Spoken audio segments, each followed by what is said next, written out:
Just under 4 weeks ago, the summer transfer window shut. It was one of the biggest ever, and certainly covering it from the UK for Sky Sports as I was, one of the most eventful. The names that moved, the fees that were paid for these players, Haaland, Nunez, Antony, and that was just the Premier League. They moved for huge fees. And in fact, moves to England's top division accounted for 15 of the top 20 fees paid for players this summer. 3 of the other 5, Barcelona, and also Real Madrid and the other one, Bayern Munich. But what about those under-the-radar deals? That opportunity you might have to find that diamond in the rough and polish it up to be a real gem. Well, that is surely where the smart money is being paid. Scouting is still, without doubt, an absolutely priceless resource. And if you discover the next big thing, then it is worth every pound or euro. But how has the game changed? How have the tools evolved to track the game and its players? How important, though, is also still that human judgment, despite all the data and the tech? So this session is entitled Scouting for More, Key Stakeholders in Securing Top Football Talents of the Future. It is in partnership with Hudl. Please welcome our first group of speakers. Sporting Director at Sevilla FC, Monchi. The CEO and founder of Olosip, Esteban Granero. Director of Player Performance at YouFirst, Lorena Torres. And the Sporting Director at Dundee United, Tony Asghar. And moderating this first session for us, Solutions Consultant at Hudl, Irene Martinez. Everyone is present and correct. Ladies and gents speakers, welcome to World Football Summit. Irene, te paso la palabra. I hand the floor to you. Thank you very much indeed. Thank you. Good morning, everyone. Buenos días. Today, we're going to talk about recruiting in football. Okay, let's see if this works. Okay, let's go back here. Okay, so fast. So nowadays, despite the growth in technologies for football recruitment and scouting, we have a lot of access to player data. Okay, but we need to find a balance between that and the on-site, no? the subjective data. So today, we will be taking a look at the who, what, and how in finding this talent. For that, we have 4 experts with us. First of all, Monchi, the Sporting Director of Sevilla, Esteban Granero, CEO of Olosip, Lorena Torres, Director of Player Performance and working in YouFirst Sports, and Tony Asghar, Sporting Director in Dundee United. Before starting with the panel, let me introduce myself really quick. My name is Irene Martinez. I work as a solutions consultant in Hudl, and I work and help elite teams around the globe to improve their performance processes. Okay? What we do in Hudl, basically we cover all the high-performance workflows, starting from scouting, live analysis, pre-game analysis, post-game analysis. We have a very big database with Scout. We are introducing now performance analysis with the acquisition of Wimo in the last months. And our main objective is to try to find this balance between the objective-subjective data and make an impact with data. So this being said, let's focus on the speakers we have today. I would like to start with a question for Monchi. Monchi, I will talk in Spanish, okay? Nos gustaría saber un poco de dónde viene tu pasión por el scouting, para ser director deportivo. ¿De dónde vino esa inquietud? Bueno, buenos días. Y en primer lugar, enhorabuena a World Football Summit por este magnífico escenario. A ver, la respuesta que voy a dar es poco profesional, porque yo siempre cuento que soy director deportivo por casualidad, ¿no? Yo fui portero del Sevilla durante muchos años, mientras que era portero estudié Derecho para ejercer Derecho una vez que me terminara mi carrera profesional, pero las cosas de la vida, en un momento puntual, un momento complicado del Sevilla, me ofrecen la posibilidad de ser director deportivo y yo, que tengo muchos defectos, pero uno de ellos es que no sé decir que no, dije que sí a algo que no tenía ni idea de lo que era, ¿no? Estamos hablando del año 2000, ¿no? Hace 22 años. Y a partir de ahí, yo siempre cuento que yo intenté cimentar mi carrera en dos cosas que son importantes, ¿no? Yo pensé, a ver, parece ser que ser director deportivo, lo importante es comprar jugadores. Vamos a intentar crear una red de scouting para ver cuanto más jugadores mejor, porque así me equivocaré menos. Como también, aparte de firmar jugadores, hay que ganar partidos, vamos a estar cerca de la gente que gana partidos. Entonces, mi vocación de director deportivo se crea en base a esos dos pilares. Intentar de ser capaces de captar la mayor información posible para tomar decisiones cruciales como es la compra de un jugador o la venta de un jugador, y para ello hemos creado una infraestructura que ha ido creciendo a base de muchos años hasta lo que es hoy, una dirección deportiva con una parte de scouting y con una parte de Big Data, y por otra parte estar cerca siempre del jugador. Yo soy un director deportivo muy de vestuario. Considero que el director deportivo es una herramienta del entrenador para poder sacar el máximo partido de la plantilla. Entonces, como resumen a tu pregunta, ¿de dónde me viene la vocación de scouting? De ningún sitio, de la casualidad. A partir de ahí intenté crecer como profesional sobre esos dos pilares. Tener la mayor información posible para tomar decisiones y estar lo más cerca posible del profesional. Gracias, Monchi. Muy interesante tu historia. So, with a bit of relation to this, Tony, you also you weren't working as a sporting director first, no? You have another background too. So, with your experience in both sides, I would like you to tell us if there is any, like, does the game model or the DNA of the team play a role in your work? What's your view about that?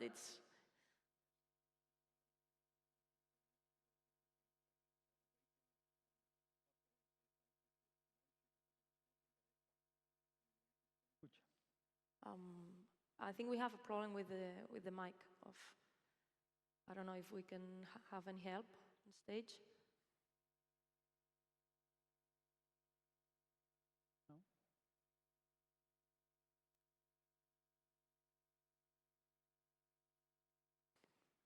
Can anybody help with the mic, please? Okay. Thank you. Okay. Yeah, thank you and good morning, and thank you very much for the invite from the World Football Summit. I was saying that as a sporting director in the UK, a number of sporting directors have used the model of Monchi, so I'm very grateful to be here to listen to the man that a lot of us research on how we look at scouting, recruitment networks, and how our culture and philosophy sits. With regards to game model, I did work for a short period in intermediary beforehand, so I understand the role of an intermediary, but now I am in England we say the poacher turned gamekeeper. Now I am a different role. I believe game models have a major part to play in the recruitment from a sporting director. For the coach, and as a sporting director, we have to support the coach in our recruitment philosophy. I think the challenge comes when we have the change of coach, which nowadays, unfortunately, is very prominent. In Dundee United, we have tried to build something in the last 3 or 4 years. However, when we are successful, the coaches leave to better things. When we're not so successful, the coaches leave because the board make a decision. So our game model, we would like to recruit within that on a regular basis, but the changes in adaptability has to be key. Also, when we, and my own experience in Dundee United, this year we were qualified for the qualifying stages for the Conference League. So we had to change our recruitment strategy for that. And I think that adaptability for the game model and having a DNA is key for the sporting director to work alongside whichever coach is in place to keep a success model. And do you think it's like sustainable to be adapting your criteria to recruit in order of what coach is there, or maybe there's not something else you need to take into account when hiring the new coach, maybe? Absolutely, it's challenging. It's very difficult.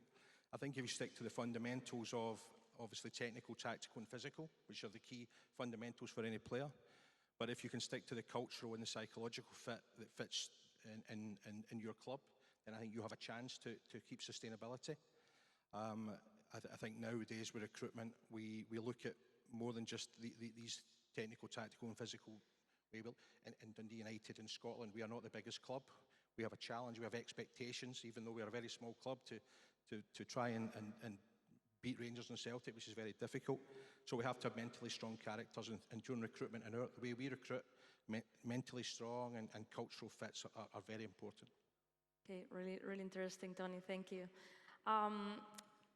So switching from sporting directors to former players like Esteban Granero, obviously you had a very successful career playing in the top clubs in Spain mainly. But what made you take the decision to say, okay, I want to dig deeper into artificial intelligence, and I'm gonna found my company and start in this world? What made you? What were your thinking at that moment? Well, good morning, everybody. I'm very pleased to be in Sevilla and work for Summit. Congratulations for the event. It was a matter of curiosity. Of course, I was not playing at this time. I was playing for Real Sociedad in the north of Spain, and of course, it was not a decision I made. I will become an artificial intelligence, entrepreneur. It's not something that I was thinking about. But in the day-by-day of my club, we were struggling with some problems with how can we achieve something from data we are capturing. And also I had these conversations with analysts and also the sports directors. So I'm a very curious guy. And I was asked by them if I had some ideas about what can we do with data. And data was increasing a lot. We were having more and more data. And the decision was, what can we get from this data that is useful for us and also for the manager, mainly for the manager and for the players.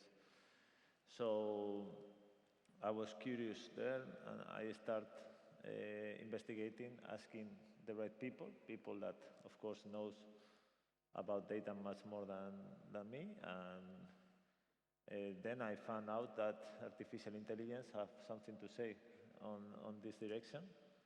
That data is, of course, needs to be structured, and this structured data can talk about what has happened, but artificial intelligence applied to this data can talk about what's going to happen and reduce uncertainty about this. And suddenly it became very interesting for me because we were talking about reducing uncertainty to people that need to make very important decisions in sports, talking about the sports and performance, but also talking about economics. This is fundamental for a club, so we believe that if we were able to reduce uncertainty about what's going to happen, to go to this predictive dimension, or even to this prescriptive dimension, what do you need to do in order to make it happen? We were giving something to the club. So it started from something very small, that is curiosity, that becomes very, very big. And then by reducing this uncertainty about the future of performance of players, we can help the main people here, that is the humans, like the people we have here, agencies, but also clubs, to reduce uncertainty about how the performance of players will be in the future, in different contexts, and so on. Cool. And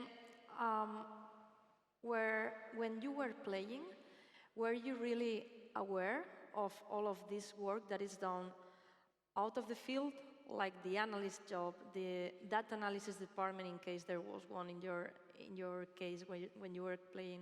Were you aware of that, or you were more focused on the contextual information of the game, just?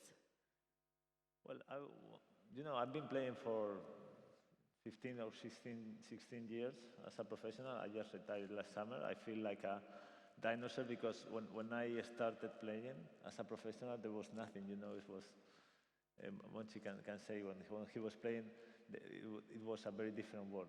And last 15, 20 years, it has changed so much. There has been a big revolution on data capturing by sensorization, GPS, and also by computer vision. So we found ourselves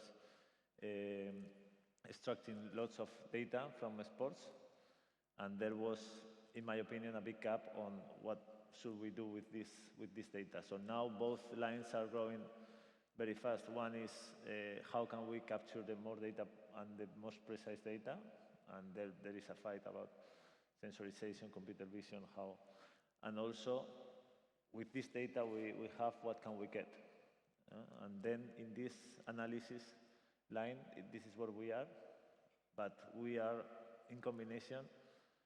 We are a complementary system with the most important people here, that is the humans and the experts. Absolutely. Thank you, Esteban. So now moving to Lorena, to performance analysis, no? Human performance analysis.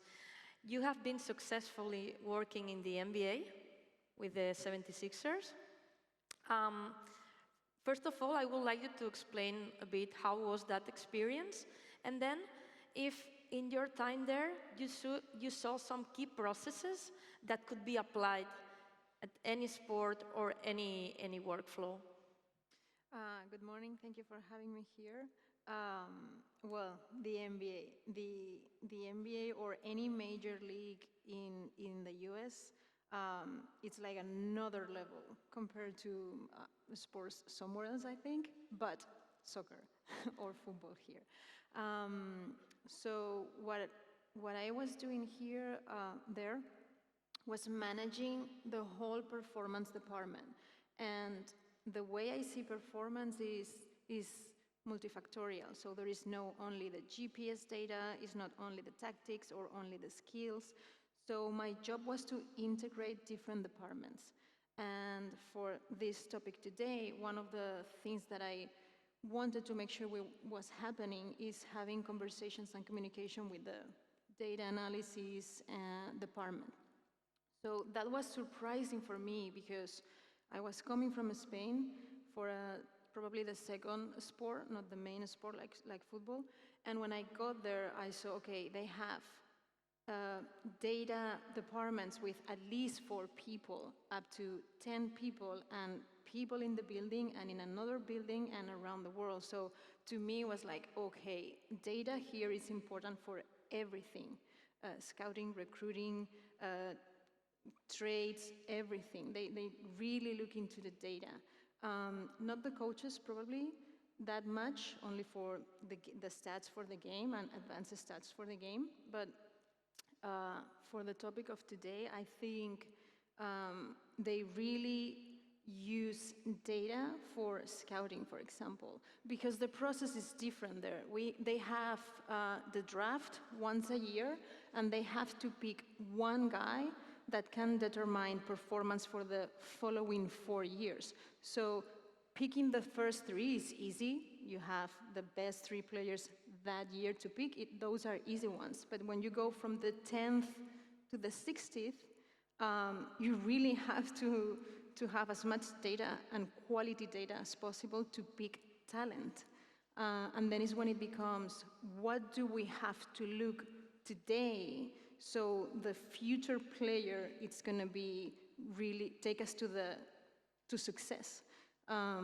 So the infrastructure for talent identification, it's really important. Base it on data, scouting, but also physical data, game data, personality. I think here, when I came back from the States, I think here we are now starting with the data. That is something that it's already happening. And what I think is going to become next here, with what is already happening there, is everything related to mental performance.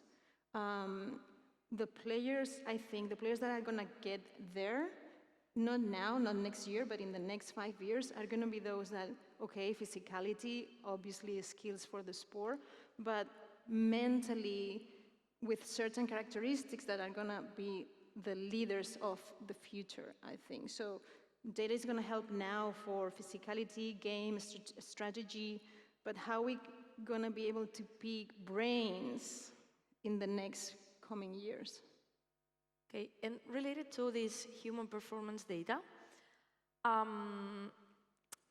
when you are trying to analyze another player for the draft or for your team, what are the ways in which you could access that data? Because I guess there must be a lot of privacy issues with this kind of data, if I'm not wrong. So how could you use this human performance data? Yeah, so I think there are, as you were talking at the beginning, subjective data, where they have scouters going to the games, watching a lot of film, so a lot of eyes, a lot of ears, what they talk. At the Spurs, San Antonio Spurs, when I was there, they have like a mantra, like you have to be, when you're a scouter, like eyes, ears, and mouth, so subjective information. And then the other side is data. So they have a combine, which helps a lot, because there you have every guy that you maybe want to pick has to come to your building, and you are able to do some assessments, medical assessments, physiotherapy assessments, physical assessments, make them play the way you want to, like to see, okay, it's going to fit in our culture, which is, he was talking about that, like fitting in the culture and of the team, because coaches are going to change. So having access to that data is when we can pull everything together, and then is when the data specialists have their algorithms and fancy words for things. But then to become, like, they made the data and that we can understand, okay, these are the odds for this guy to be successful. Okay, cool, really, really interesting. So coming back to Monchi, bueno, básicamente, bueno, tú eres de los que tiene más experiencia a nivel temporal y a nivel también de éxitos, ¿no? Demostrados. Me gustaría saber un poco los cambios que tú has visto en el scouting, en el recruitment, desde que tú empezaste hasta el día de hoy. Hemos visto que hay muchos avances en tecnología, ¿no? Pero tú has ido viendo esa línea temporal. ¿Cómo has visto tú esa evolución? Bueno, a ver, los cambios son totales, ¿no? Tú piensas que yo comienzo como director deportivo en el año 2000, donde ya había datos, ¿no? Como yo digo siempre, en aquel momento era el small data, ¿no? Porque lo que había era un técnico mío que iba a ver el Leganés contra el Getafe y traía en un blog anotado Esteban Granero, jugador del Getafe, golpea bien el balón, va bien por arriba y es rápido. Eso ya era un dato. De ahí pasamos a tener documentos de Word donde empezábamos a volcar datos. De ahí a hoy, evidentemente, la evolución ha sido bestial, ¿no? En todos los parámetros, ¿no? No solamente en la concepción del concepto de scouting, ¿no? Tú piensas, ¿no? O podemos medir un poco la realidad. Cuando nosotros, allá en el año 2003, fuimos a Punta del Este a ver un suramericano sub-20, que fue un scout nuestro, teníamos 3 scouts en aquel momento, fue uno que era Antonio Fernández, después ha sido director deportivo de muchos clubes. El único club acreditado en aquel torneo era el Sevilla. ahí descubrimos a un chico que después ganó algo, un tal Daniel Alves. Si ese torneo se celebra dentro de un mes, el mismo torneo, un sudamericano en Punta del Este, sub-20, pues posiblemente hayan acreditado 200 clubes. ¿Eso qué te indica? Que evidentemente tenemos que tener ya medios distintos a los que teníamos en aquel momento para poder descubrir esos jóvenes talentos. Porque antes tú ibas a un torneo y estabas solo. Hoy, a cualquier torneo, sub-16, sub-17, sub-18, sub-20, de cualquier nivel, hay muchos clubes, con lo cual ya no puedes descubrir el talento ahí. Tienes que descubrir el talento mucho antes. Y para ello hay que utilizar todas estas herramientas que afortunadamente, como ha dicho Lorena, como ha dicho Esteban, se nos están ofreciendo, ¿no? Yo lo he dicho antes de pasada, nosotros a día de hoy tenemos la dirección deportiva, pero tenemos un departamento de I+D que está anexo totalmente a la dirección deportiva y cualquier decisión que se toma desde el departamento de dirección deportiva está consensuada, asesorada y aconsejada por el departamento de I+D, ¿no? Un departamento fundamentalmente de análisis de datos. Es decir, es impensable, ¿no? Cuando yo empezaba ya por el año 2000, que lo que hacía era pedirle a Maldini unos vídeos de los campeonatos que había en aquel momento y al mes me llegaban un paquete con 10 vídeos. Es impensable pensar en aquel momento que hoy en el departamento de I+D, que es anexo a la dirección deportiva, pues tenemos gente que, bueno, ingeniero de datos, tenemos gente especialista en algoritmos, especialistas en física, especialistas en... Es decir, algo que tú dices, oye, esto es surrealista, no, es la realidad. Por tanto, ¿eso qué lleva? Que es lo importante para mí, ¿no? Que a los directores deportivos de los clubes cada vez tenemos que tener mayor formación para ser capaces de toda esa información que se genera en torno a un partido de fútbol, en torno a un jugador, seamos capaces de asimilarla y, sobre todo, utilizarla para tomar decisiones lo más acertadas posible. Por tanto, a tu pregunta, el cambio brutal, ¿no? Es decir, nada que ver aquello con lo actual. Para mí, yo creo que estamos en el camino correcto, ¿no? Yo siempre digo que la digitalización ha llegado para quedarse, ¿no? Y aquellos clubes que no seamos capaces o que no sean capaces de adaptarse a eso se van a quedar atrasados, ¿no? Pero muy atrasados, ¿no? Porque por ahí va el futuro, ¿no? Sí, sí, absolutamente. Y tal como comentabas, ¿no? Que tenéis a día de hoy tenéis un departamento con ingenieros y demás. Antes tenías, bueno, los scouters que viajaban.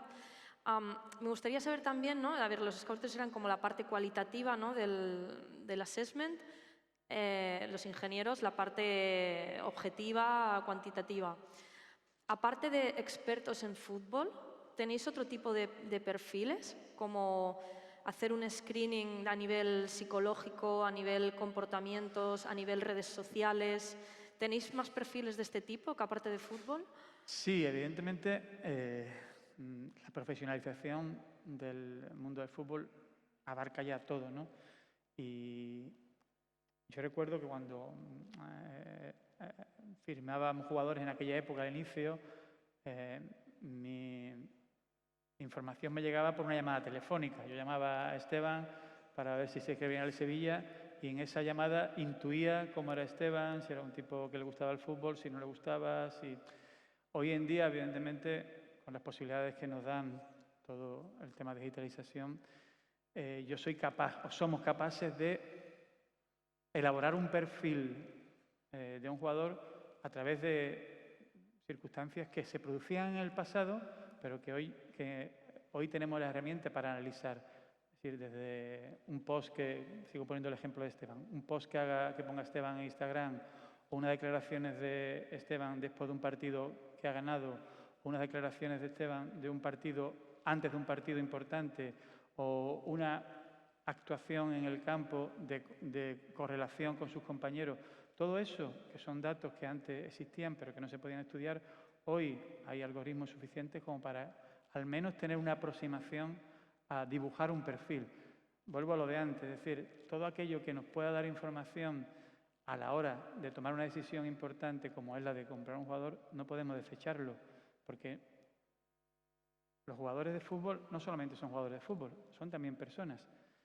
Y yo siempre digo que muchas veces el no buen rendimiento de un jugador no solamente depende de sus condiciones técnicas, tácticas o físicas, sino también mentales. Si tú eres capaz, de a través de las herramientas que te ofrece ahora mismo el mundo digital, poder acercarte lo máximo posible a esa personalidad de ese jugador, pues es un dato más que tú tienes para tomar la decisión, ¿no? Al final, fútbol es un juego y hay un componente de suerte importante. Lo que creo que tenemos que hacer los profesionales con nuestro trabajo del día a día es acortar al máximo ese factor de suerte. Y con todo esto que estamos hablando hoy, yo creo que se acorta al máximo ese factor suerte. Muchas gracias, Monchi. So, going back to Tony, from sporting director to sporting director, as we said before, you spent a long time nurturing talent of young players throughout all the globe. What are the main lessons of that period of your life, let's say? And how are you applying that knowledge in Dundee United right now? So another part of my previous life was that I worked in law enforcement. I worked in intelligence. So intelligence gathering gave me a good prerequisite in relation to recruitment. Understanding what Monchi talks about, looking behind the player, looking behind the characteristics, the lifestyle. These are very important. These create as I said before, the culture of the player that comes into the environment. If that player's culture does not fit the environment, we are very limited on our success. So we are, and I look very closely into these type of marketplaces. I think now, if where Dundee United lies, we're in a very competitive recruitment world. We have to recruit within our own. We're a very small country in Scotland, so we have a very, very shallow talent pool. We are now looking into other markets, like the African market, like the South American markets. Like Monchi said, years ago with Dani Alves, we want to try and find these jewels. Mm-hmm. We have an opportunity to showcase them in Dundee United in a league that is a smaller league to allow us to sell on. Because we also, when we talk about the big data and the informed decisions, this data also can be fed to our owners. There's a lot of owners now in football who have put a lot of investment into football, and giving this data and more clear decision-making processes allows these owners to agree with some of the decisions that are being made and negates their risk for investment. So I think, from my perspective on where I've been, by taking all that information, the intelligence, the character, the big data that Lorena speaks about in relation to GPS and everything, can allow us to make really stronger decisions that are going to be less risky. Okay, thank you, Tony. Lorena, I would like to come back to you again. How do you think that a scouting department can best utilize the talent and experience of human performance departments? I think a lot, because sports are becoming more and more and more physical. So there's going to have to be that connection between skills, IQ, tactics, and physicality for sure. But I think something that he mentioned, not always more data is better. I think we have to prioritize quality data. If we start taking a look at distance cover, high speed, jumps, a lot of things that we can take a look now. But it doesn't tell really anything about how this player is going to look or how this player is performing today. It's not useful. So one of my main philosophies with data, because when you have to deal with data, I try to keep this in mind.